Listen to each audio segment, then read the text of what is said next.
Welcome in, everyone, to another edition of the GSMC College Football Podcast, brought to you by the GSMC Sports Network. I'm your host, as always, Tommy Brzee. It is Wednesday, December 18th around here, and we have a great show for you today. We're going to do all of the picks for the first round games coming up this weekend. We will not have a show tomorrow. We will have a show on Friday, so just to give you an idea of a little bit of a different schedule over the next couple of weeks, but wanted to make sure I got in all the picks that we have for this upcoming CFP weekend. We'll start with Indiana and Notre Dame, and then we'll work our way through the week. We'll do SMU Penn State, we'll do Clemson, Texas, and then we will finish it off. We'll do Tennessee, Ohio State, one of the most impactful and one of the best games that we have this weekend. And then we'll do a little bit of a bowl roundup. We'll go to the game that happened yesterday, Memphis topping West Virginia in a crazy battle back and forth. And then we'll get to a couple other games coming up this week that definitely want on y'all's radar. And then we'll get to transfer portal and all that craziness on Friday. I promise you that. But let's go ahead, or before we jump in, I do want to remind you all we get tons of questions and comments throughout the show, and the best way for you all to get your question on the screen, we can have fun back and forth here,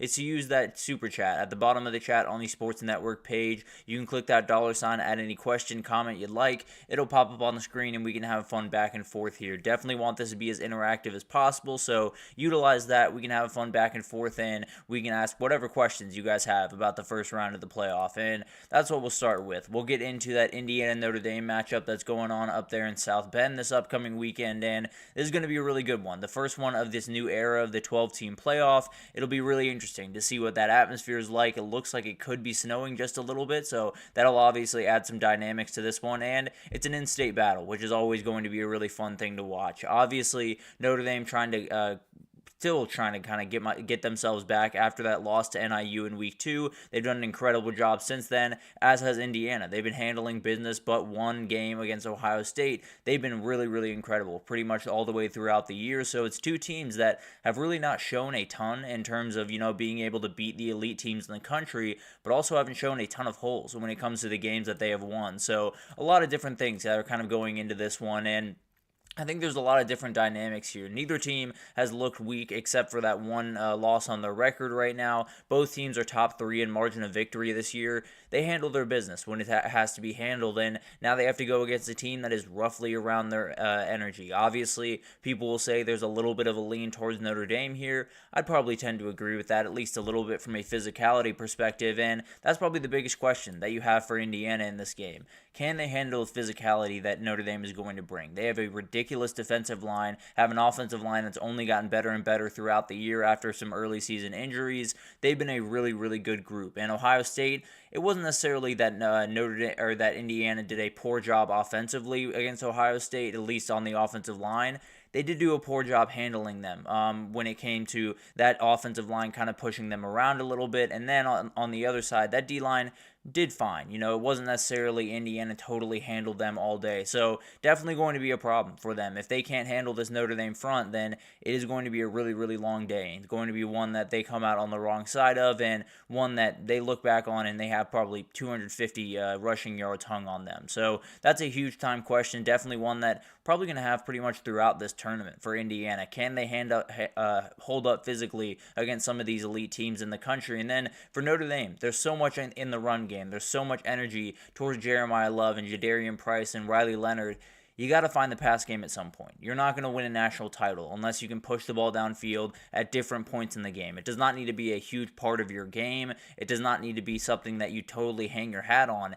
It does need to be something that the defense sees. It does need to be something that they at least think about as they get into that game, and it's something that, as of right now, I can't imagine Indiana's too worried about. Obviously, they have some players on the back end like Jaden Greathouse or Chris Mitchell or Mitchell Evans, obviously, but a lot of those guys, you're just going to have to find ways to get explosive plays through the air with. You're going to have to find ways to push the ball downfield and make sure that everyone has to worry about that pass game, and then you can really unleash the three-headed monster that is Jeremiah Love, Jadarian Price, and Riley Leonard, an elite group of guys. But at the end of the day, if you can't create openings for them against a defense like Indiana that is top 10 in the country in stopping the run, you're probably going to have a pretty tough day, and you're probably going to have to grind out a lot of these drives and just hope at the end of the day you come up with more points than Indiana does. So finding a deep passing game is not only huge for this game for Notre Dame, but really huge for the entire tournament if they're going to be able to make a deep run in this thing.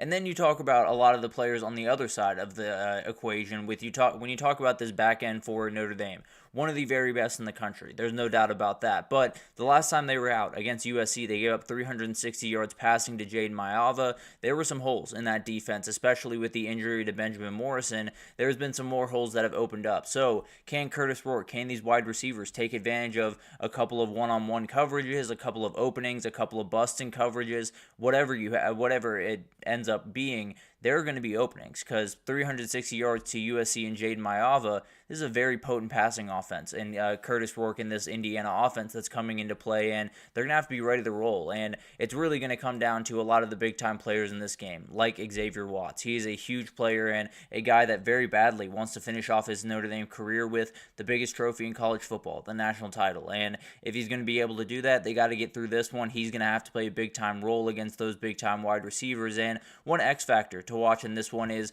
the Notre Dame kick game has really struggled pretty much throughout the year. Mitch Jeter is 50% on the year, and then you have Radicic, with 9 for 10 on the year for Indiana. Really, really big gap between those two and could be absolutely huge when you get into a deep game that could be very, very close. But overall, this is going to be an incredible start to an incredible month. It is going to be absolutely crazy pretty much throughout this thing, but I think this one could get a little bit crazy. We have 2 veteran transfer quarterbacks that are just trying to step up into these big moments and make some big-time plays. Obviously, Riley Leonard a little bit more of a runner, but at some point, both these guys are going to have to make plays with their arms, and both these guys are going to have to step up to the plate and make big-time plays because that's what the playoff is about. So it's definitely going to be awesome to watch, but some players to watch in this one. Elijah Surratt is the biggest player in the game to me. He is someone that 890 yards, 8 touchdowns on the year. He is a matchup nightmare, and especially with some of the issues that Notre Dame has in that back end right now, you might be able to find him on one-on-one coverage a couple of times. That might just be enough to make a difference on this game. He's a hugely talented player and definitely a guy that can totally change this thing in an instant. Then you got Michael Kamara on the interior of that D-line for Indiana. He has 10 sacks, 2 forced fumbles, 3 fumble recoveries. The guy is absolutely incredible. And when you talk about these type of games, especially when you might be a little bit overmatched physically, you need that one guy. You need that guy that can totally change the game for you. Michael Kamara is that guy. He is a matchup nightmare no matter who you're playing throughout this tournament. He is going to be a huge player really every single game, but especially if you can get home to Riley Leonard and make him think just a little bit more, some of those mistakes could possibly come, and then this entire game could totally change. It could just take a couple of defensive plays for Indiana. This is probably the guy that's going to be making them. Jeremiah Love is the running back for Notre Dame, one of my favorite players in the entire country, has 15 touchdowns on the year, is nearing 1,000 rushing yards on the year. This is a guy that can totally change what Notre Dame does, because not only is he an elite runner of the football, because he absolutely is, but he does help that pass game as well. He can go out and catch a couple of screen passes. He can go out, catch some swings, and then get a tight end or get a wide receiver a little bit deeper downfield. So he is the eye candy to all of the stuff that you want to do on the back end. He is going to make plenty of plays. Don't get me wrong, but he absolutely is a guy that you can just use as an eye catcher, as a guy that Indiana is watching go this way, and then you run a wide receiver across him, and they have an open touchdown. So he's a hugely important player when he is touching and not touching the ball, frankly. And then Christian Gray, a very, very important player in this one. He kind of took over for Benjamin Morrison, at least in that kind of grandiose respect, kind of became that second guy in that back end, and he's going to have to play some big-time football. There's no doubt about that. Had 8 pass breakups, 2 INTs on the year, did have a pick 6 against USC that kind of blew that thing open, kind of gave them a little bit of a comfortable margin in that game. This is going to be a huge battle. Elijah Surratt, Miles Price, a lot of these talents, Omar Cooper, going to be really, really tough to keep up with them all day. He's going to have to, one way or the other, because 1 or 2 plays in this game could totally change it for Notre Dame, where they're now playing catch-up instead of playing from in front, where they're very, very comfortable. So a lot of different things going into this one, a lot of different players to watch, but let's get into some keys into the game, because Indiana, some keys to the game: hunt man coverage. Find the matchups that you like, because without Benjamin Morrison, this back end has shown gaps, especially when you get some of these corners on islands on their own. you're going to be able to make some plays. I can almost promise you that. There are going to be plays to be made. Elijah Surratt, Omar Cooper, whoever it is, find a way to get those guys on the outside and then just let them go make plays.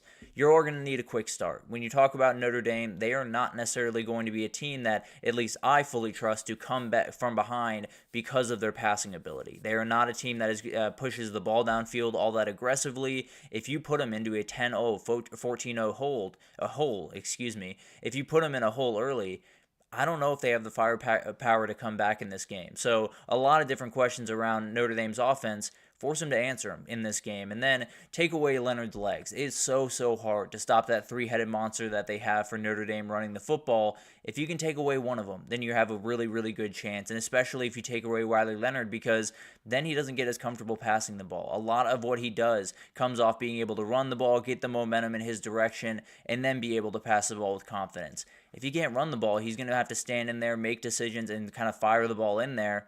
It's going to be really tough to do. There's no doubt about that. And then the keys to the game for Notre Dame, find the passing game early. We have to be able to pass the ball throughout this tournament, really, not just in this game, but Riley Leonard has to be more confident with the ball, especially downfield in this tournament. Not to say you should abandon your identity by any means, but it is to say at a certain point in this game, he's going to have to make a play with his arms.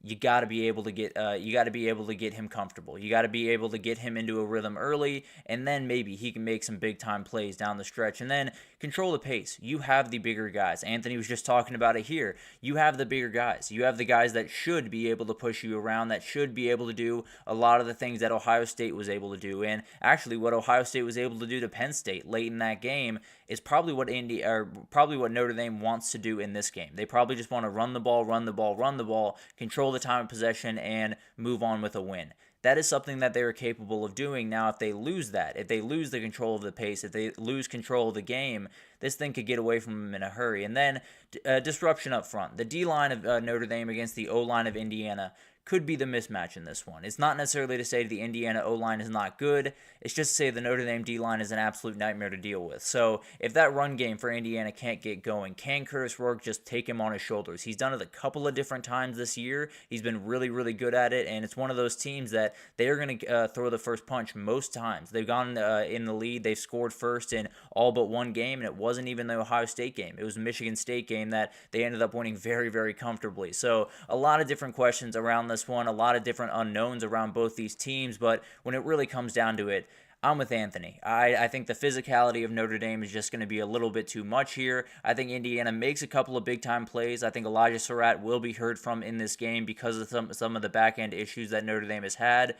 I don't think they'll be able to run the ball, and I think Notre Dame will be able to run the ball. That's pretty much the end-all, be-all there. So it's going to be an awesome game up there in South Bend, and a little bit of battle for the state, battle for Indiana, so whoever comes out on top, congratulations. You control Indiana for the time being. But at the end of the day, going to be an awesome game. I will lean Notre Dame in that matchup, and real quickly, I will answer this question about John Mateer from you, Anthony. I do think Miami has a very real chance. They're looking at where he came from school, and they're saying, that worked out this time. We might as well go back to it next time. His OC is at Oklahoma, so those are the two teams battling. If they're battling over NIL, Miami's going to win that battle. I feel pretty confident in that. So a lot of different questions around that one, and definitely I promise we will get into that in full on Friday when we jump into all the transfer portal stuff. But at the end of the day, I do think it's a battle between those two, and if the separator is going to be NIL, I'd lean the Hurricanes' direction pretty aggressively. But definitely going to be really interesting. And yeah, I mean, if Notre Dame gets up early, there could be a quarterback switch. You know, it's one of those things. With the playoff, you got to play a number of games. A lot of guys are going to be making some different decisions than they normally would make. But let's take our first break here. And when we come back, let's just move on forward throughout the schedule. SMU at Penn State, a game that a lot of people have questions about, especially with that guy holding the cards for Penn State. But we'll break it down right after this, so stick with us. Oh, excuse me. I feel like I'm losing my mind. Is everybody in the world blind? Please, Lord, give me a sign, a sign. I feel like I'm losing my mind. Is everybody in the world blind? Please, Lord, give me a sign, a sign. wanna be the greatest. Everybody on the fake shit. I look around and feel like everybody is the fakest. I make this every day and I'm impatient, hoping one day I blow up from the basement. Statement, the top is so vacant. I don't hear shit that I think is amazing. Waiting for my day when I'm playing sold out shows for 1,000 faces. Hey, give me that crown, get in my way and to be put down. It ain't your place, all this my town. If I want that shit, then I'll get it right now. I'm losing it, the noose it fits, I'm losing shit, a stupid myth. You choose to live or choose to dip, you choose to fight or lose your grip and lose a gift. I feel like I'm losing my mind. Is everybody in the world blind? Please, Lord, give me a sign, a sign. I feel like I'm losing my mind. Is everybody in the world blind? Alrighty, welcome back, everyone. We just talked about that Indiana Notre Dame game. Going to be an awesome battle for Indiana up there in South Bend. But now it's time to talk about SMU Penn State. And we just talked about what would happen if hypothetically Notre Dame were up 20 or 30 at halftime and Riley Leonard were pulled. That's a decision that other teams can make, not a decision that these two can make. They are both without their backup quarterback heading into this one, so you will see Kevin Jennings, you will see Drew Aller for the entire game unless someone pulls away astronomically. I will promise you that. But a lot of different things going on in this game, and Penn State fans, I hate to say it, it is a big game. It is at noon. I'm very sorry, but that's just the way the cookie crumbles in this one. But it's going to be awesome to see what happens in this game because so many people are leaning towards SMU, and they're leaning towards SMU for a relatively good reason. James Franklin has not been good in big-time games, and they have missed the mark a lot of times when they've been given these opportunities. It's not crazy to lean towards SMU, and also, SMU is just a really good football team. I think that's kind of getting lost in a lot of this craziness between them and Alabama and all of the questions about Penn State having the easiest path in the world.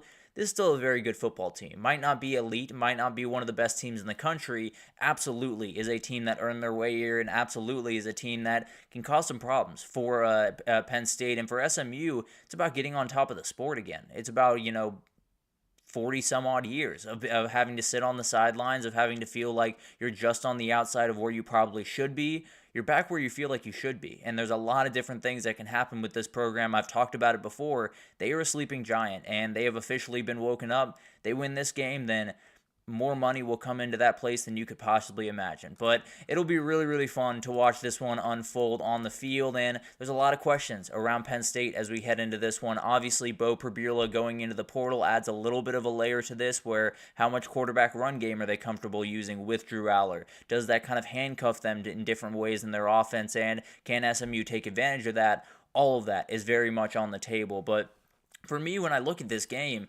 it does feel like two offenses that are really hitting their stride. It feels like two offenses that are starting to really find themselves. I mean, SMU has been good for a number of weeks now, but particularly Penn State. It feels like Drew Aller is really throwing the ball with a lot of confidence. It feels like they're doing the things that they need to do offensively. It feels like the defenses are starting to show a couple of holes here and there. Penn State's been one that has had really good numbers all year, but when you watch them in these big-time games, it just hasn't quite looked right. And kind of the same thing with SMU. Now, they did an incredible job against Pitt in that one game, but against Clemson last week, it felt like they were in pretty firm control, and then you just saw them kind of start to wear down. You saw them kind of start to get leaned on just a little bit more. That can absolutely happen in this game. And then when you're talking about the Penn State offense, it could be a little bit of a tweak to the game plan. So much of what Penn State does is we're going to run the ball, we're going to live off Nick Singleton and Katron Allen and let them carry us to victory. Well, SMU is a top 10 run defense in the country. They're near 100th when you come to pass defense. So maybe Penn State likes to push the ball downfield a little bit more to guys like Trey Wallace, to guys like Omari Evans, obviously to Tyler Warren whenever they can. So a lot of different things going into this one, but I do think the Penn State game plan will kind of change from the first 12 games of the year to this one, just from terms of put the ball in Drew Aller's hands and kind of let him go to work to a certain extent. I mean, Anthony, to be totally honest with you, I think it is one of those matchups that is as big of a toss-up as you could possibly. I really do think both these teams could get after each other. I really think both these teams could go up and down the field, make some big-time plays both directions. I also think both these defenses are very stout, so maybe neither run game can get going, and then you don't have the openings on the back end. So it is kind of a tightrope walk between these two because you look at the numbers. They're both really good offensively. They're both really good defensively. So there's going to be holes at some point. Someone's going to have to find openings, and SMU, if you're going to find openings, you got to handle this guy, and he's an absolute nightmare to handle. And your offensive tackles, while very solid, they did struggle with TJ Parker and a lot of those edge rushers for Clemson last week. They've done really well all year, and this will be the toughest battle they've had by a pretty wide margin. So whatever that looks like, whether it's employing Kevin Jennings' legs and getting out on the outside a little bit to make sure that his feet stay in the ground just a little bit longer than they normally would, or on the other side, if it's about, Clemson being able to stifle the SMU run game, if that's going to happen in this one, SMU's not going to have a lot of openings on the back end. Now, I think there are openings to be had on the back end of Penn State's defense, but at the end of the day,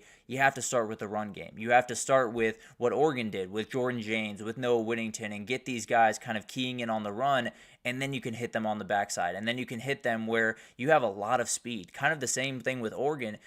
SMU has a ton of guys that can really go. They can fly all over the field, and they can make plays for you after the catch like Tez Johnson did last week. So Penn State's one of those things where if they can slow the run, if they can fully stop that down, and if Abdul Carter and Danny Dennis Sutton and Zane Durant and all of these guys can be absolute nightmares up front, it's going to be a long day for the SMU offense. But the SMU run game is very diverse. It's very, very solid. And if they can get that going even a little bit, they have playmakers on the back end that absolutely can make some, have a total difference maker on the outside and definitely make some plays downfield. And we'll talk about one of those guys here in a second. But one other thing to watch kind of in this game is the possibility that a lot of these things happening for SMU on the back end of that defense, like Anthony is talking about here. When you talk about that offense, so much of it goes around, the quarterback. What is Kevin Jennings doing? Where does he have the ball? What is he moving? How is he, is he using a mesh zone? Is he going to throw the ball?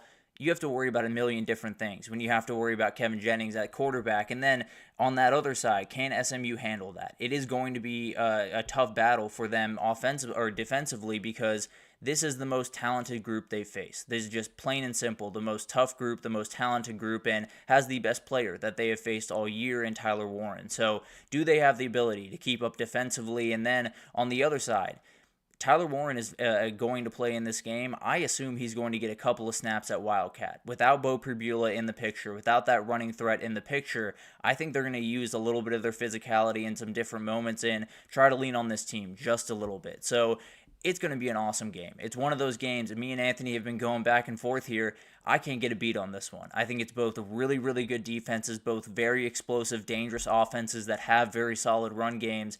It's going to be one of those that comes down to the margins. It's going to be one of those that comes down to a couple of coaching decisions that both these coaches actually throughout the year have struggled from different times about. But we'll get into all of the craziness with that, obviously. But let's jump into a couple of players to watch, because it's going to be cold. It's going to be intense.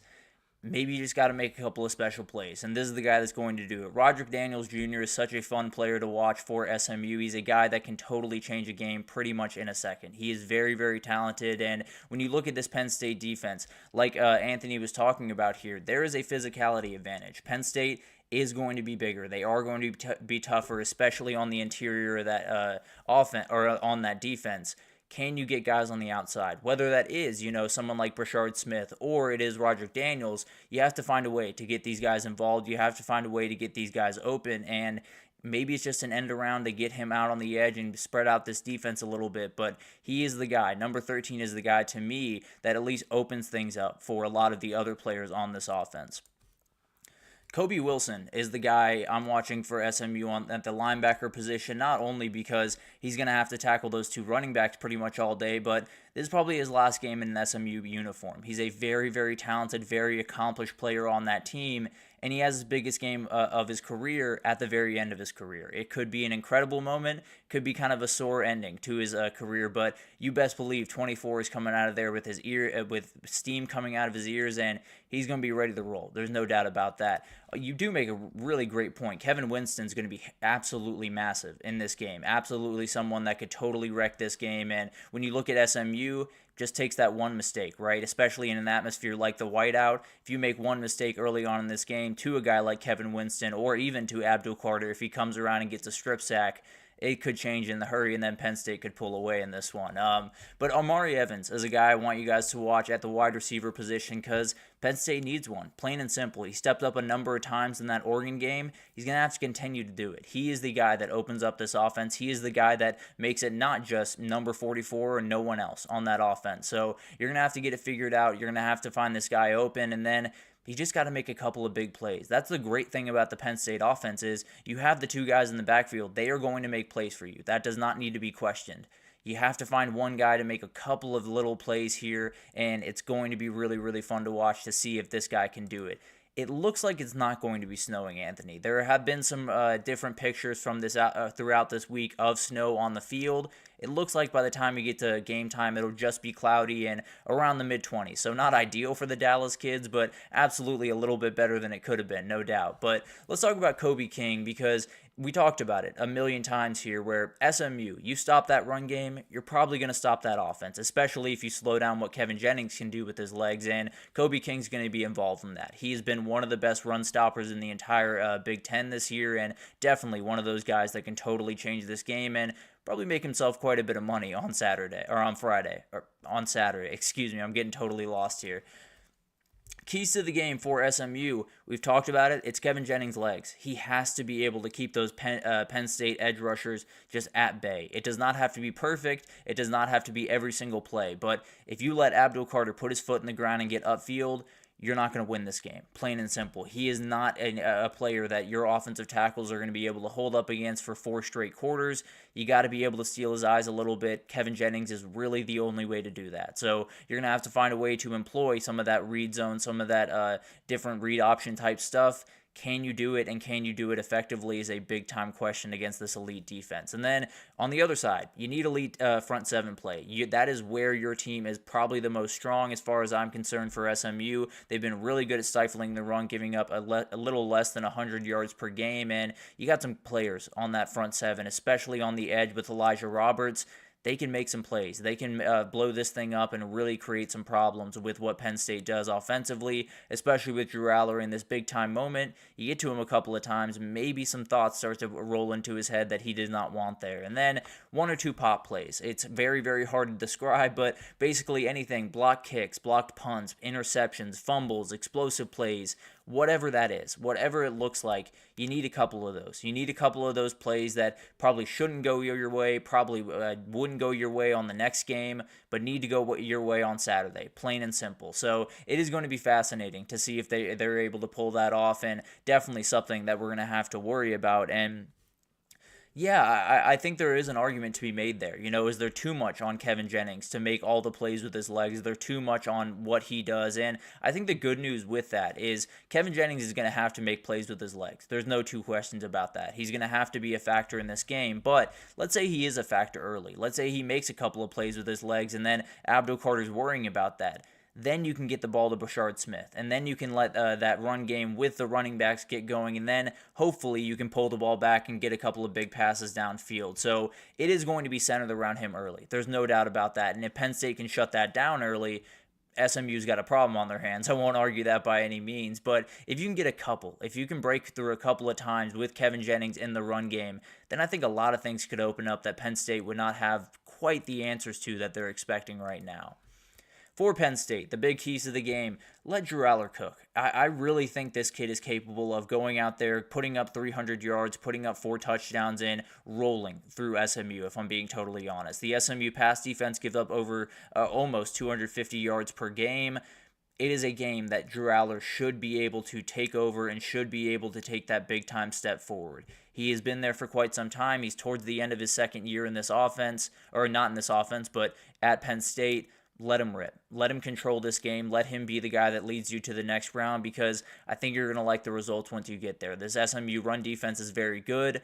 The pass defense, not quite as good. So definitely attack them on the back end and see what can happen. And then key in on the run on the other side. If you stop Brashard Smith, if you stop Kevin Jennings like we've been talking about, you are going to win this game, plain and simple. As good as Kevin Jennings is, as much as I really like that kid, and as dangerous as he is throwing the football, that's not what he wants to do. That's not the way they want to set up that offense. So you slow him down in the run game, you force him off schedule, a lot of really good things can happen. Then keep everything in front. SMU will need explosive plays in this game if they're going to win them. They're going to need to get Roderick Daniels behind you. They're going to need to get Jordan Hudson on a big-time play. They need those plays. There's no two ways about that, but because of the crowd they're playing in front of and the team that they're playing in front of. It's going to be one of those things where you just have to make those open field tackles for Penn State. And if you can, then this SMU offense could go really, really stagnant for pretty much the entire day. But when I look at this game, there's so many different things going into it. The questions around James Franklin, the questions around what SMU will do if they have a counterpunch on offense. But at the end of the day, I think this is going to be a battle. I think SMU has a little bit of juice defensively to stop some of that run game that Penn State has. I think they're going to force a little bit more out of Drew Aller, and I think he'll make enough plays. I'm not necessarily worried that Drew Aller is going to shrink from this moment, but I do think there is a little bit of opening for SMU to make some plays in this game, to take advantage of some of the things that Oregon took advantage of and make it a little bit close. I'll take Penn State to win this one. I think Penn State wins. I think they move forward and they face off against Boise State in the next round and feel pretty good about their chances in that one. In fact, the line will probably be a little bit bigger in that one than it is in this one. But I'll take Penn State to win that one. I'll take SMU to keep it at least relatively close with a couple of big-time plays. But let's take our second break here, and when we come back, we got to talk about Clemson, Texas. Let's just keep this thing rolling. We'll talk about those two teams in orange that are facing off in Austin right after this, so stick with us. Looking for your daily fix of sports talk without having to pay for it? GSMC Sports Network is available on YouTube. Just search GSMC Sports Network. Get your fix of daily sports talk shows on YouTube, absolutely free. NFL, college football, NBA, MLB, MMA, UFC, fantasy football, and so much more.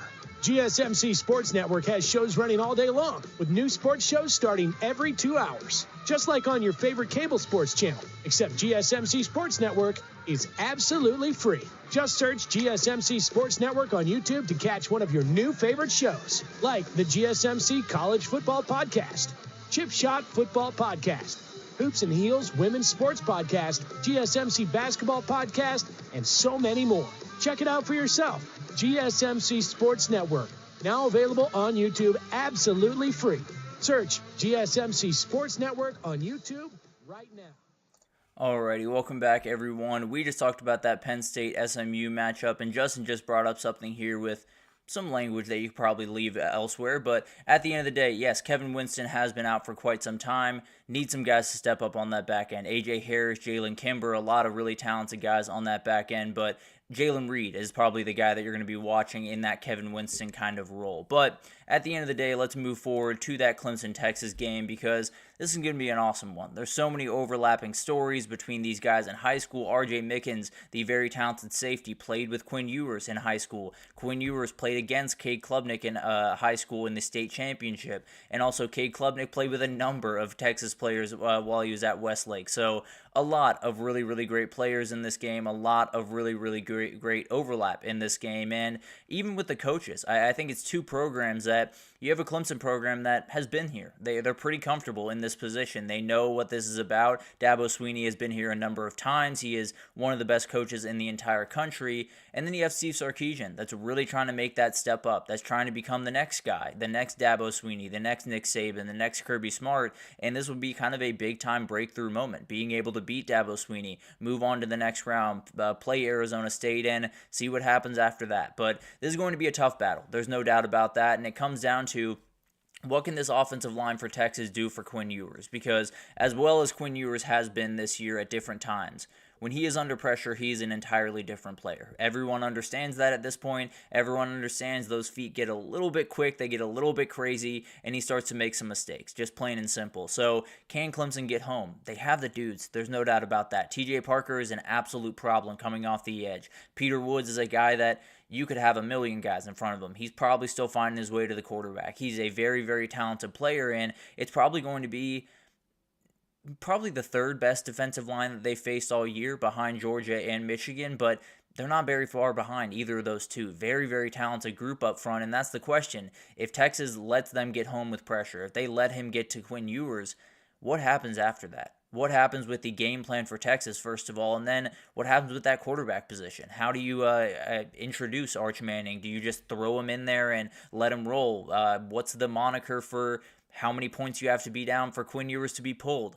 There's a million questions around that quarterback position, and a lot of them will be answered on Saturday one way or the other. So they got handled by Georgia. They were able to handle Michigan. Where does this one fall? Where does Clemson's defensive line fall in this, and can they cause some of the problems that those other two did? Michigan, not quite as much, but Georgia, we all saw it. It was an absolute nightmare for number 3 right there. But for Clemson, it's all about the run game, and it's a really, really tough thing because Phil Maffa is quote-unquote going to give them what he has. Never a great thing to hear before a playoff game. I'll just put it that way. Because the reality is, it is going to be a fight, and he's going to be a hard-hitting, very, very stout defense for Texas. He's going to have to step up one way or the other. Whatever he has left in the tank, he will have to give up on Saturday. And Texas sits at 12th in the country in run defense, but it's tops in the country in pass defense. So pick your poison. You're more than welcome to try them over the middle of the field. You're more than welcome to try to get some of those explosives that they're probably going to need at some point in this game. But at the end of the day, are they going to be able to do it consistently? Are they going to be able to do it to the degree that they need to? It's going to be really tough. So that run game is going to become hugely important so you can get the ball to guys like Bryant Westco, to Antonio Williams, to TJ Moore. Very, very talented players that absolutely can, at the very least, test this back end of Texas that has been absolutely lights out thus far. At least you can push them just a little bit in this matchup and see if you can find some openings. But the X factor in this game, plain and simple, is Texas' red zone offense. It has been downright bad in the back half of this season. 3.65 points per red zone possession. You're pretty much guaranteed 3. So they're on the wrong side of that. There's no doubt about that. And this is where you could see that guy come into play. Arch Manning was used intermittently throughout the SEC championship, even after the game. Steve Sarkisian said he probably should have been a bigger part of the game. The good news for him is Clemson is not so good defensively in the red zone, giving up 4.2 points per game, 33rd in the Power 4. Probably towards, I think, at the very bottom of the CFP, if I'm not mistaken. But very, very talented group, obviously, for Texas. But you're going to have to get Arch Manning involved. He really, really does help the run numbers. He really does help the ability to keep a guy like TJ Parker or Barrett Carter kind of at bay just for the time being. And then you can make a couple of plays behind him. That is a huge, huge thing in this game, is kind of just the chess match that Sark is playing kind of against himself, trying to figure out how he's going to handle all this, trying to figure out, is he going to be able to use Arch Manning the way that he wants to? Does he want to pass the ball with Arch Manning at some point? There's a million questions around this different thing, and it really could come down to, if he handles it correctly, they walk out of here with the win. If he handles it poorly, they walk out of here with a loss, and they're questioning what they were doing the last couple of weeks of the season. So a lot of different questions around this one, and if Texas can stay in front of the chains and make all the plays in the red zone, it's going to be really hard for Clemson to win this game. But we talked about it. This defensive line is going to be a problem. And when you talk about the Texas team overall, they are very explosive. Clemson is not so good at getting away or at stopping explosive plays. But two big things going in Clemson direction is this defensive line can get after him and kind of limit some of the deep balls that you're going to be able to throw. And then on the other side, Isaiah Bond apparently is going to give it a go. That's the way that Steve Sarkisian kind of described it in his press conference. Doesn't sound like he's going to be a huge factor in this game. And that's huge because Clemson has been one of the worst teams in the country when it comes to yards after catch. I don't have to tell you that Isaiah Bond with the ball in his hands can make a lot of really special things happen. So there are a lot of questions around Texas heading into this one, particularly around the quarterback position. Feels like ones that Clemson can take advantage of, but can Clemson's offense get much of anything going against one of the best, probably the best defense in the country, especially against the thing that they love to do, which is create explosives through the air. But to do that, to create explosives, you got to have a run game. If you're not going to have Phil Maffa at 100%, it's Jay Haynes. It has to be Jay Haynes throughout this game. It has to be that guy stepping up in big-time moments. Has done a really good job in different moments throughout this year. Has played some really good football. Nothing like this. He will not have as much put on his shoulder, or he has not had as much put on his shoulders in a game this year as he will in this one. It is going to be a huge battle for him, and he's going to have to handle it very, very well and make a lot of big-time plays in this one. TJ Parker, he's the guy that can explode this thing. He's the guy that can be the Jalen Walker, can be the Michael Williams in the Georgia-Texas matchups, because he's a nightmare to deal with. And Kelvin Banks going into this game says he's going to play. You don't know how confident you feel in that one. You don't know how confident he is to go out there and play a full game. It could be you get a couple of mismatches with someone like Trevor Gooseby on the outside, and TJ Parker can just totally open up this game. Silas Bolden is a guy that I think we should be watching really throughout this tournament, but especially on Saturday because we talked about it. Isaiah Bond might be out of this game, might not be at least 100% in this game. This would be the guy that kind of takes that role, takes all the screen passes, takes some of the end arounds, does some of the things that they like to do with Isaiah Bond. This would likely be the guy that ends up doing that, and very, very talented. Can absolutely fly, can be very, very shifty in short space. He is a guy that can make a lot of plays. You're just going to have to be able to get him the ball, and hopefully you're going to have to be able to get him the ball along with Isaiah Bond instead of just having to force feed him because Isaiah Bond has to leave this game. But then you have Jalen Gilbo, a guy on the back end of that Texas defense that has been really, really incredible this year. The one issue with him has been somewhat coverage. When you get into that slot position, Antonio Williams is going to cause problems at some point in this game. Can Jalen Gilbo keep up with him? Can he make the plays that he needs to? Or is Antonio Williams going to be able to take over this game just a little bit from that slot position? Keys to the game for Clemson: pass rush and attack mode. I've talked about it probably 3 different times on this already. It is the biggest thing when you're playing Texas, point blank period. If you can get after Quinn Ewers, you are going to get a couple of mistakes. You have some openings to make some plays, plain and simple. So TJ Parker has 11 sacks on the year. He'd love to make it 13 or 14 on Saturday and totally make a difference in this game, explode it the same way that Jalen Walker did the first time that Georgia played Texas, and really take over this one. This pass rush can definitely do it. I can promise you that. And then take some off Cade Klubnik. Cade Klubnik has been so good, taking over pretty much just whatever he needed to in a lot of these games. You know, being the leading rusher in some of them, being the guy that makes pretty much every single throw you need him to make. You got to take a little bit off his shoulders. With Phil Maffa not being 100%, it's got to be Jay Haynes. It's got to be maybe Bryant Wesco takes an end around to the house. Maybe TJ Moore makes a really contested catch on a not-so-great throw. Whatever that looks like, they got to take a little bit off number 2. They got to make sure that he is playing with confidence, but not forcing balls and not having to make every single play. And then play from in front. This Texas offense is a very good one. It's a very capable one. It's also not one that I fully trust to make all of the plays in the pass game that they're going to need to down a stretch of a game. So the question becomes, if you can play from in front, if you can keep Texas at least in your rearview mirror a little bit, will Texas have the ability to make that final drive with 3 minutes left to down 4 to go up and win the game? That's a big-time question for me as we head into this one with the level of play from Quinn Ewers and some of the injuries they have on that offense. And then keys to the game for Texas: keep everything in front of you. If you do not allow explosives in this game, Texas should be able to walk away with a win. Clemson has 15 touchdowns on passes of over 20 yards, 20-plus yards, only 3 INTs on those. And then Texas only allowing 1.69 explosive plays per game, which is, if you don't know, it's 20-plus yard passes, 10-plus yard runs are considered explosive plays. So everything is pinned in by this Texas defense. They're one of the best in the country at doing this. Can they do it in this game, or will some of the talent, some of the speed on the outside for Clemson pose a little bit more of a problem than they're expecting?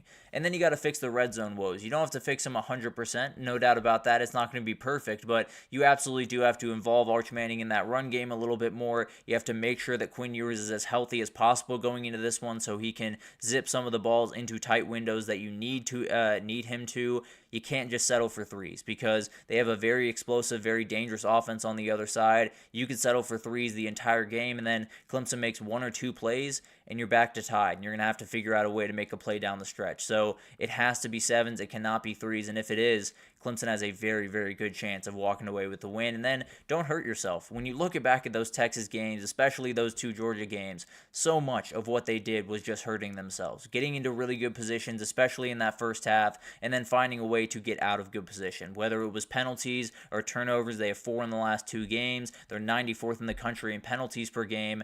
They have to play clean football. If they play clean football throughout this tournament, I think Texas is going to be your national champion. But at the end of the day, they could play ugly football on Saturday and be out in the first round. That's just kind of the nature of Texas this year, but we'll figure out what happens. And for me, I think Texas just has too much. I think the Texas ability on the outside, I think they will make a number of plays after the catch where Clemson really does struggle. And I think that Clemson offense with no run game to really speak of against a very, very stout defense, I just don't think those deep balls are going to come the way that they usually do for Clemson. I think they're going to have a really hard time finding openings, and I think Texas is going to be able to get out of this one with a win. I'm not sure it'll look all that pretty. I'm not sure the questions around Arch Manning and Quinn Ewers will go away, but I can almost promise you that this Texas defense is more than happy to carry their team to a national title. I think they'll start that on Saturday with a big-time win over Clemson. But going to be a really fun game, a game that a lot of people are picking Clemson in. I assume that a lot more will pick Clemson in possibly on that game day, but at the end of the day, going to be a really fun game and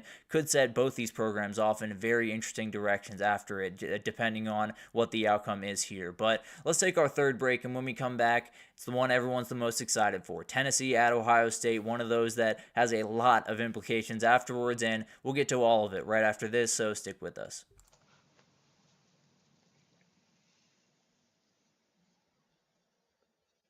For the best and latest podcasts available anywhere, go to the podcast app on your cell phone and type in GSMC to access free content-rich podcasts on health and wellness, book reviews, sports, entertainment, relationships, social media, movies, technology, finance, and even weird news. Subscribe and download the GSMC Podcast Network's family of shows, available everywhere podcasts are found.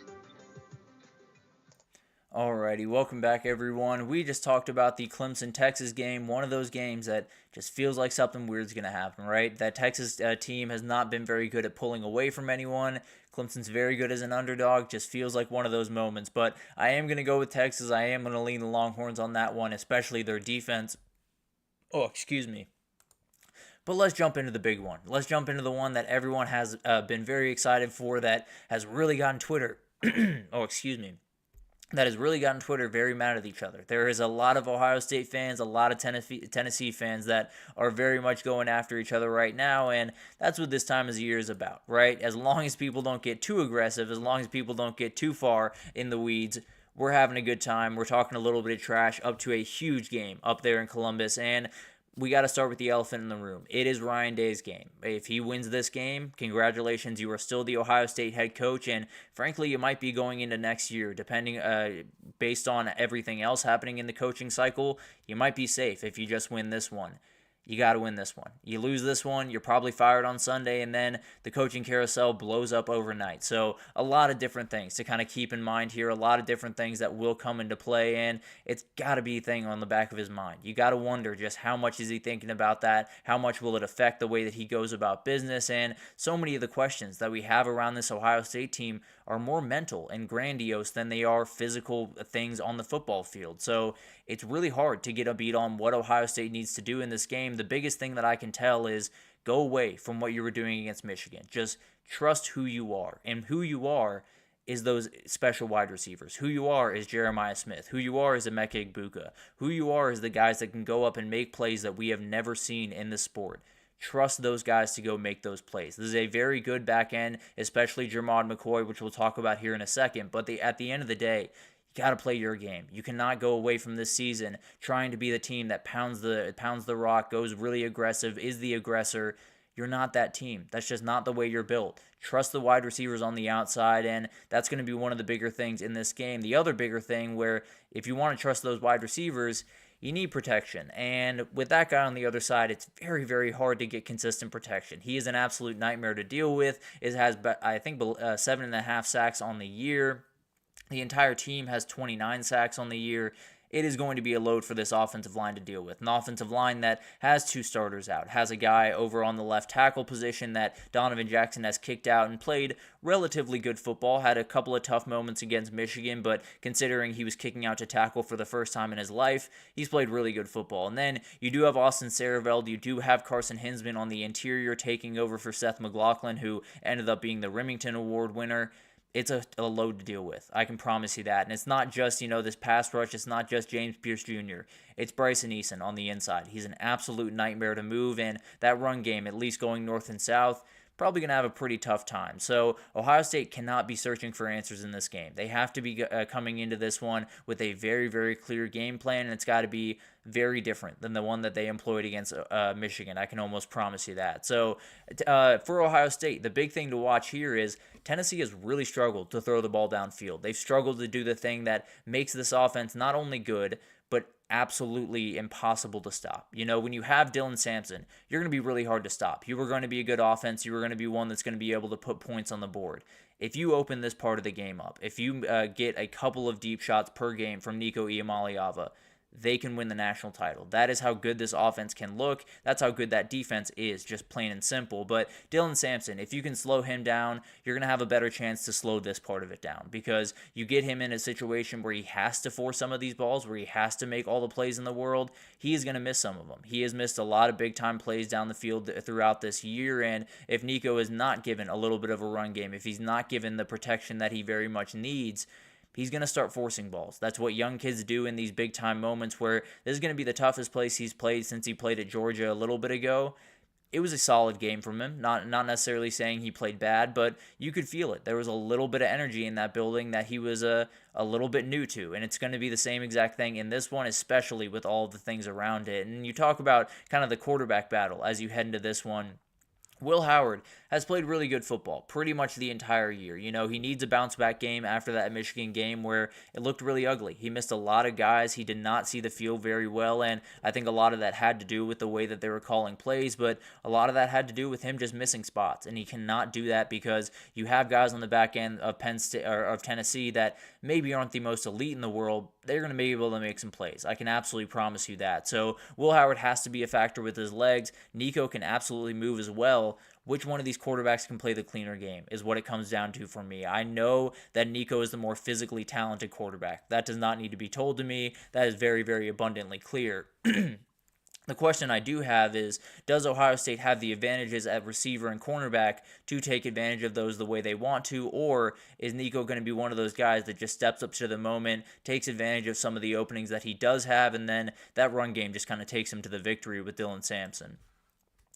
And then we got to talk about the O-line. We talked about how tough of a battle it's going to be. This will decide the game, plain and simple. How well that interior offensive line plays for Ohio State will be the decider between them losing in the first round or possibly winning a national title. That is how important this group is, and it could be the very best game of the entire CFP. Two elite programs, two elite teams going at each other in one of the best places in the entire sport in the horseshoe.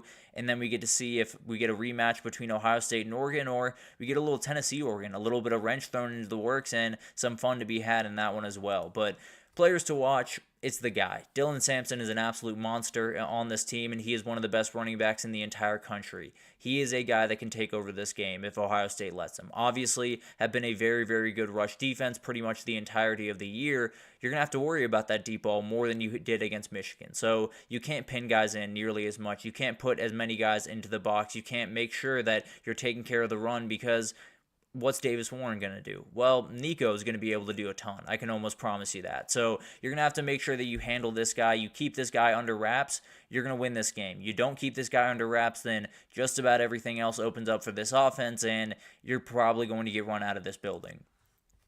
Jermod McCoy, very talented corner for Tennessee, one of the all-SEC players, and definitely a guy that can make a ton of plays in this game. Definitely a guy that's going to be seeing a lot of number 4, a lot of Jeremiah Smith in this game for this player, and he's capable of handling it. There's no doubt about that. Did a great job against Ryan Williams earlier this year, but at the end of the day, there's going to be some plays to be made. There's going to be some big-time plays down the field that he is going to have to make, and if he doesn't, it's going to be number 4 coming down with it, and it's going to be a huge play and a huge momentum boost for Ohio State. TreVeyon Henderson is the guy that I thought he was the most important in the Michigan game. I didn't think he was utilized correctly in the Michigan game. Now he's the most important guy in this one. Just got to hope that he's utilized correctly, because he is the guy to me that you can do extended run game stuff with. You can throw swing passes, you can throw screens, you can do a lot of stuff with him that get this defense spread out, that get that defensive line thinking about, well, if TreVeyon Henderson leaves the backfield, maybe James Pierce Jr. has to fall out into the flat just a little bit to make sure that he can cover him on the idea that he would possibly take the ball. And then you can hand the ball to Quinshon Judkins and let him get gone for a big-time touchdown. So it's really a cat and mouse game, and I really do think these two running backs, having them both on the field at the same time, can open up things in this defense that are going to be very, very tough to open up. Otherwise, I think TreVeyon Henderson is one of the most important players really for the rest of the season for Ohio State, just to get Will Howard in the groove and make some really special plays after the catch from the running back position. And then Cody Simon. And I do this plainly because he's the leader of this defense. He is the guy that is going to be calling out all the plays. He is the guy that has been in this program for a very long time. He wants to win this game. He fully understands everything that is going into this game. He's been a part of a lot of those losses to Michigan. He's been a part of a lot of the people questioning what Ryan Day is doing and wanting his job and all of that different type of stuff. He wants to go out and prove a point. So I could talk about, the fact that he's going to have to deal with Dylan Sampson. He's going to have to deal with Nico Iamaleava as a running threat. The reality is, it's just about the mentality of this kid. I think he's coming in as aggressive as you could possibly come into this game, and he's going to be huge one way or the other. Keys to the game for Tennessee, use that mismatch up front. There's no doubt in my mind that Tennessee's D-line is going to be too much for Ohio State's O-line. Now, what is the moniker there? How much is too much? Is it they get home 7 times for 7 sacks, 10.5 tackles for loss, they totally dominate? Or is it they get home 3 times for 3 sacks and they get 4 tackles for loss? They're not necessarily living in the backfield. They're going to make their plays. I absolutely promise you that. Ohio State's O-line just needs to hold up enough, just needs to make sure that they can get the ball out to these incredible playmakers on the outside and then make some plays in open field away from this aggressive D-line. And then early rhythm for Nico, whatever that looks like. He's very comfortable running the football. Maybe you put together a couple of designed runs early. Maybe you put together a couple of slants that he's comfortable throwing. Whatever that looks like for him. Get this guy into a groove, because as much as pretty much anyone in the country, as far as I'm concerned, he is a rhythm thrower. He is a confidence thrower. If you give him a couple that are very, very easy to start, that he can really get his juices flowing, get his confidence going, he is going to be an absolute problem down the stretch of this game, throwing into windows that you do not even see. That is how talented of a thrower he is. You got to get him rolling before you make him make those throws. And then throw the first punch. Ohio State is questioning a lot of things. Even the guys that say that they are totally past the Michigan game, they're not worrying about it right now, they're worrying about it just a little bit. I can absolutely promise you that. So throw the first punch. Get up 7-0, 14-0. I promise you that crowd will be taken out of it just a little bit, and some of the guys on that other sideline might be taken out of it just a little bit. For Ohio State, stretch the field. This D-line is going to be an absolute nightmare to deal with. You have better athletes on the outside. Utilize those guys. Get it to Emeka Egbuka as quickly as possible. Throw it up to Jeremiah Smith for 50-50 balls. Get Carnell Tate out on the outside. Make sure that you get TreVeyon Henderson, Quinshon Judkins running outside zone instead of right into the teeth of this defense. Make the plays on the outside that you need to make, because that's where you have the big-time advantage in this game, where you have the advantage in just about every game you're going to play is those wide receivers against whoever else is on the other side. Just use those guys. They are going to be the thing that takes you to a national title. It's going to be the thing that takes you to a win here. And then force Nico to beat you. As crazy as it sounds, I love Nico Iamaleava. I think he's a very talented quarterback that will probably end up being one of the best quarterbacks in Tennessee history when it's all said and done.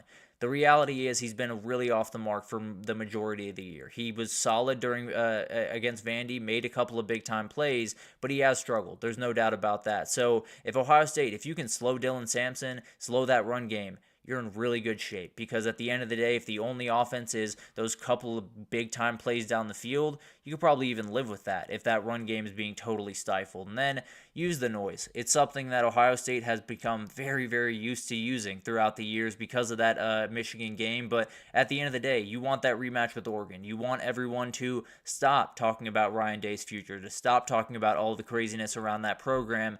You got to win this one. You got to use every ounce of energy that you have, every ounce of disrespect that you can find, and unleash it out there on the field. And I've looked at this game every which way. I've thought about it a number of different times. I've changed my pick a couple of times, but I keep finding myself back to this one very, very specific thing. That Tennessee D-line is just too much. It's better than that Michigan D-line, and I saw what that Michigan D-line did to Ohio State. I understand that Ohio State will attack this a little bit differently. I don't think it will change it nearly enough. I don't think Will Howard will be able to make the plays that he needs to. I think the run game for Tennessee, I think the defense for Tennessee will just be too much. So I am going to go Tennessee to win this one. I don't think Ohio State moves on to the next round. I do think Ryan Day is probably fired on Sunday. That's just the way that I see it right now. I can't promise that. I think he's a fantastic coach, and if they were to keep him, I wouldn't necessarily be against that. I know a lot of people would. I wouldn't necessarily, go against them too aggressively on that. But that's just the way that I see this unfolding. I see Tennessee getting a win, one of those wins that makes you feel like this team just doesn't handle physicality very well, and then a lot of people behind closed doors are asking a lot of big-time questions. So we'll see what happens. The fallout will be incredible to watch, and not incredible. Obviously, it's not incredible that Ryan Day would possibly be losing his job, but it'll be interesting to watch, probably the better way to put that, and we'll see what happens in the coaching carousel after that. But let's take our last break, and when we come back, let's just talk about all the bowl games going into this weekend, and then we will be back on Friday to break down all of the craziness. But stick with us, and we'll be right back with all those bowl games.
All right.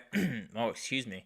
Alrighty, welcome back, everyone. We just talked about all of the first round games. We got to everything that you guys need to know about these first round games, all of my picks, and I am picking Tennessee. That is the one upset that I'm going with this upcoming weekend.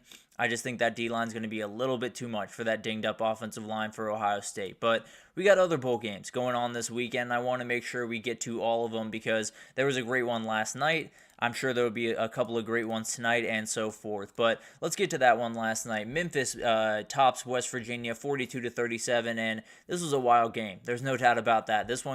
Memphis got up 17-0 pretty early in the second quarter, and then West Virginia just woke up. They were absolutely dominant pretty much for the rest of the way. They scored starting late in the first half. West Virginia scored on every single drive. They had the ball, except for the final one where they threw a pick and this game kind of ended. And there was a second there where it looked like he fumbled, might have gotten it back. It was wild. But at the end of the day, Memphis was able to get the pick. They were able to kind of run the clock down, and that was that. A huge win for Memphis to end off a really, really good season that kind of missed the mark just by a little bit. You felt like it was a team that definitely could make a run into the kind of the CFP race type thing. Lost a game to Navy, really took a hit. If that game flips, they're probably one of those teams that's very firmly in the mix, at least going into that final week.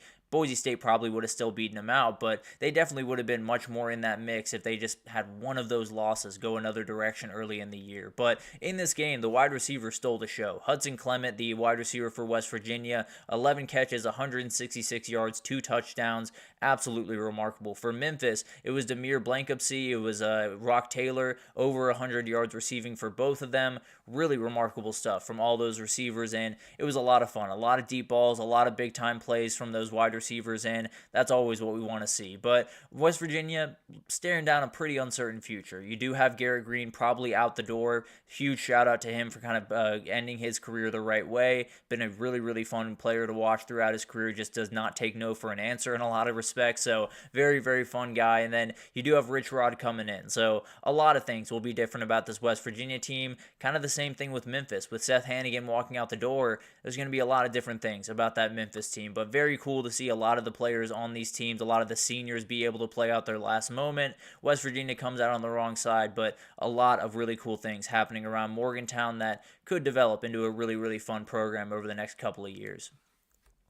Western Kentucky James Madison will be going on tonight, the Boca Raton Bowl, and this is a really interesting one because it does have some portal dynamics, as you can imagine. But Caden Veldkamp is going to enter the portal. He will be in right after this game. He is going to play the game tonight. He will be on the road for different visits tomorrow. Definitely a couple of schools in this one. I think Wake Forest could be one to watch. We just had Dave Clawson step down there. We had I'm blanking on his name right now, but the quarterback that was committed there, has moved on from there. So there is a little bit of an opening. Very talented passer of the ball. They also lost TJ Finley, the backup quarterback. He's finding his way to Tulane. So a lot of movement around this time of year and a lot of different things that these coaches have to worry about. But JMU, you're going to be they are a run-first team. George Pettaway, Wayne Knight leading the way. Alonzo Barnett is a huge piece to that as well in the quarterback run game. But it's one of those things where you're facing one of the worst run defenses in the entire country. Western Kentucky gives up 224 on the ground per game. It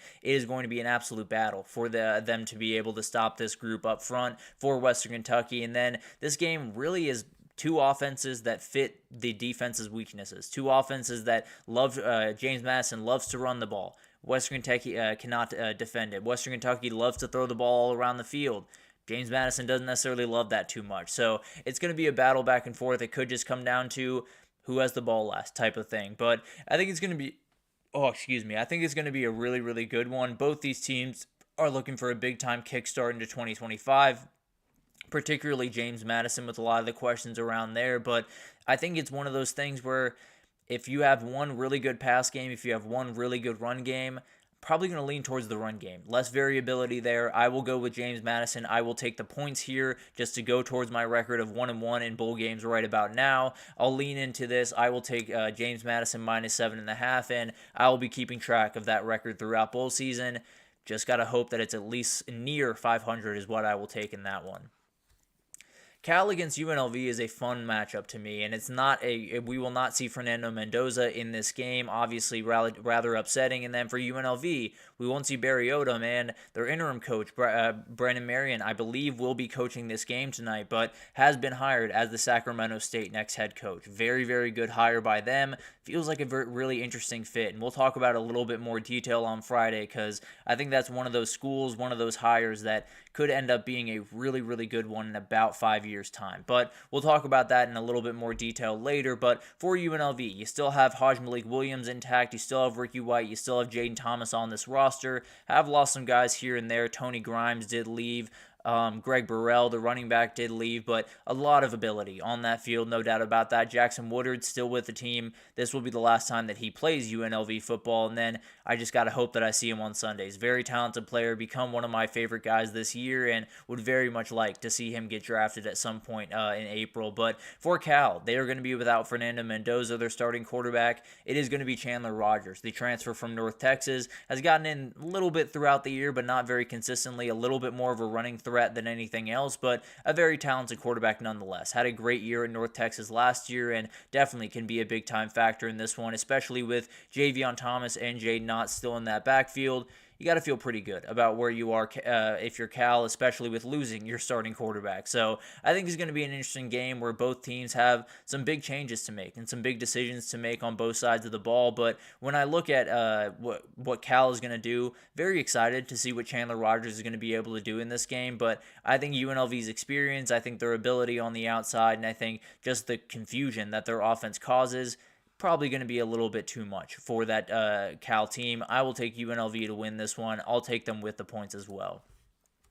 Georgia Southern, Sam Houston State is a very interesting one where one team has pretty good stability. You know, Georgia Southern's hanging out. It looks like why am I blanking on his name right now? The old USC head coach. I cannot remember right. Clay Helton. That's what I was going for. Clay Helton it looks like he is going to stick around there, but for Sam Houston State, they're still trying to find their head coach. Casey Keeler took the job over there at Temple, and now they're looking around. They're trying to find who the next guy is. Good news is Hunter Watson will be playing in this game. A huge get for that program. Need to keep that guy around at least for this game, and then we'll see what happens afterwards. But on the other side, J.C. French, the starting quarterback for Georgia Southern, been really good the last 5 weeks. 6 picks, only 2 INTs, been really good running the football. That's kind of his calling card, kind of both these teams' calling cards, really, because both these teams love to run the football. Sam Houston, especially. They run the ball about 60% of the time with a guy like Jay Ducker, who's over 700 yards on the year. Hunter Watson, we talked about, over 600 yards. DJ McKinney, almost to 500 yards on the year. So very talented three-headed monster in the run game there. This is going to be a fun game. I think it could go back and forth just a little bit. Both offenses that are going to run the football, but definitely have the ability to score some points. We saw JioSaavn earlier this year against Boise State put up, I think, 54 points or something crazy like that. So very, very talented offense, no doubt about that. I will take the Eagles. I'll lean towards the team that has a little bit more stability right about now, a little bit more ability to say, we know what we need to do, we know our personnel, we know all of that information, we can move forward and have a very crisp game plan. I'll take Georgia State. I'll take them minus the points in this one as well. Ohio-Jacksonville State, a game that was really, really cool about 2 weeks ago when both these teams had their coaches. Now both those coaches are in different places. Tim Albin, the old Ohio coach, has taken the job over there at Charlotte. Rich Rod obviously is off the going over to Morgantown. I lost my train of thought there, but he's on the way to West Virginia, and it's going to be a game that's going to be really interesting to watch unfold. It's a lot of players that actually did stick around. Not a lot of these players have found their way out of the program, which is absolutely fantastic, and it is going to be a ground and pound game. We talked about how much those other teams do.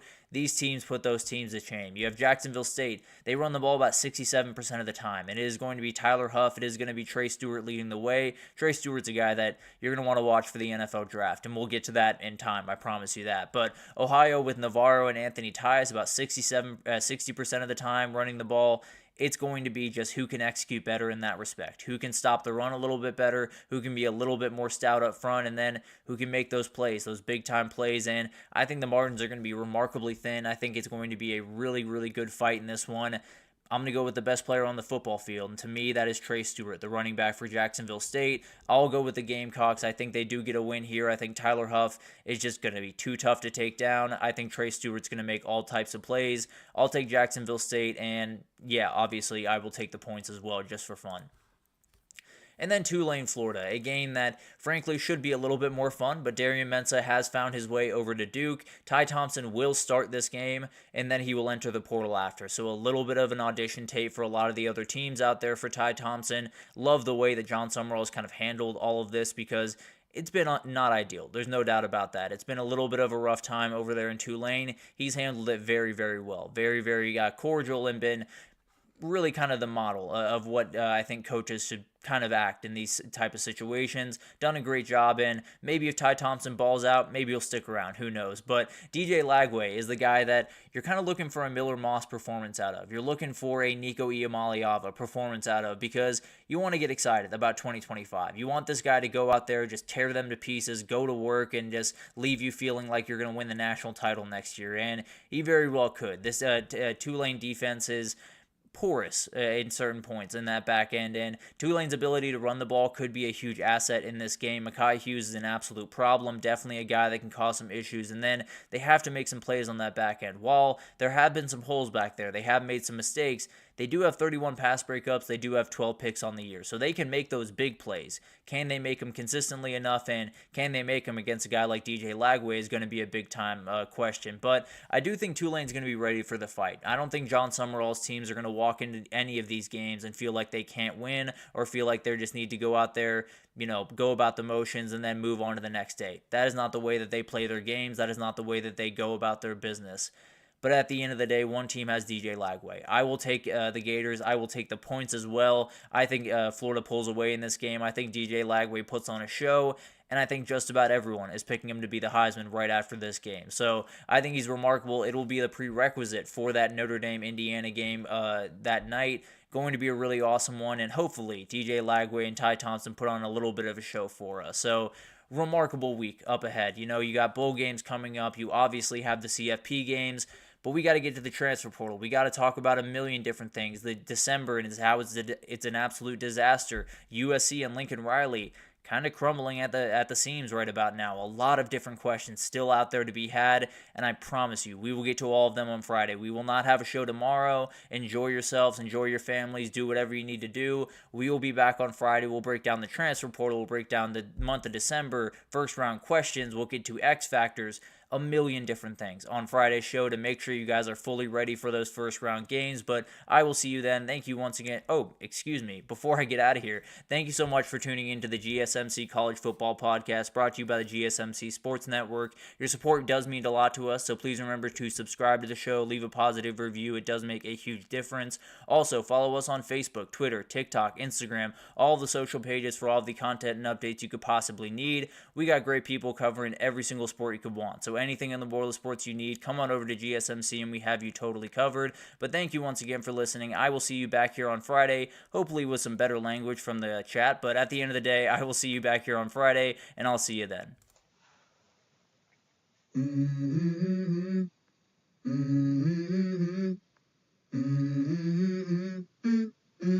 Let's go.